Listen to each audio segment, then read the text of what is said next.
हमने मन बनाया है योगी को वहाँ पहुँचाऊंगा जहाँ भीख मांगने की ट्रेनिंग दी जाती है। आखिर क्यों इन सवालों पर सियासी चर्चा हो रही है?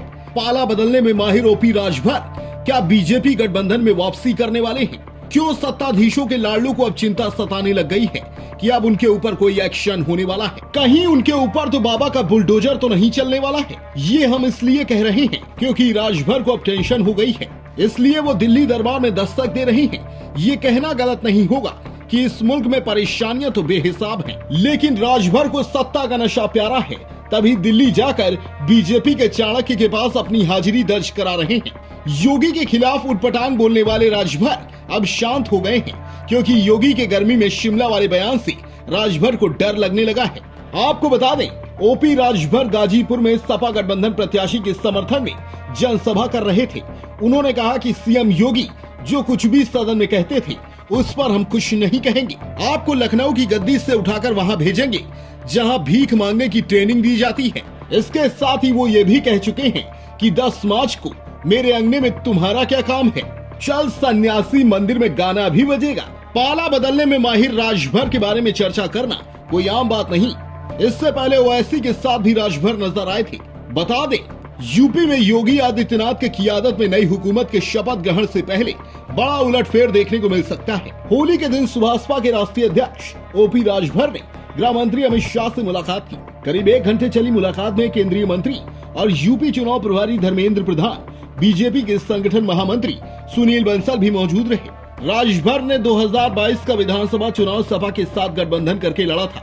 ऐसे में शाह के साथ उनकी इस मुलाकात से सियासी गलियारे में चर्चा शुरू हो गई है। सियासी जानकारों का कहना है कि अगर सब कुछ ठीक रहा तो ओपी राजभर नई योगी सरकार में शामिल हो सकते हैं। यह बात इसलिए भी कही जा रही है क्योंकि योगी सरकार के शपथ ग्रहण से पहले ही उन्होंने मुलाकात की है।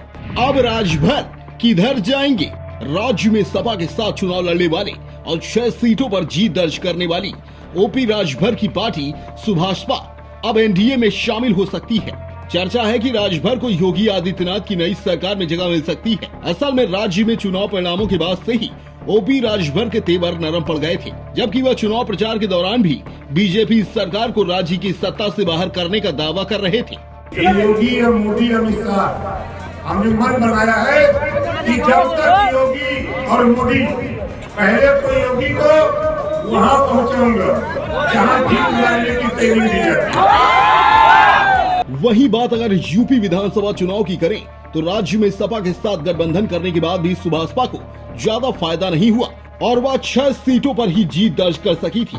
कौन सी सीटों पर जीत दर्ज की, आपको ग्राफिक्स के जरिए दिखा देते हैं। सुभाषपा ने यहाँ जीती सीटें गाजीपुर की जहूराबाद और जखनिया में जीत, बलिया के बेलतरा रोड सीट पर की जीत दर्ज, मऊ में 1, जौनपुर जफराबाद में 1, बस्ती सीट पर सुभाषपा की जीत। लिहाजा चुनाव के बाद बनी परिस्थितियों को देखते हुए राजभर ने अपने तेवरों में नरमी दिखानी शुरू कर दी थी। वही मीडिया रिपोर्ट के मुताबिक ओम प्रकाश राजभर फिर से एनडीए का हिस्सा बनने को तैयार है। बताया जा रहा है कि ओम प्रकाश राजभर की केंद्रीय गृह मंत्री अमित शाह के साथ ही धर्मेंद्र प्रधान, सुनील बंसल से भी मुलाकात हो चुकी है। हाल ही में खत्म हुए चुनाव में बीजेपी के नेतृत्व वाले गठबंधन को यूपी चुनाव में बड़ी जीत मिली।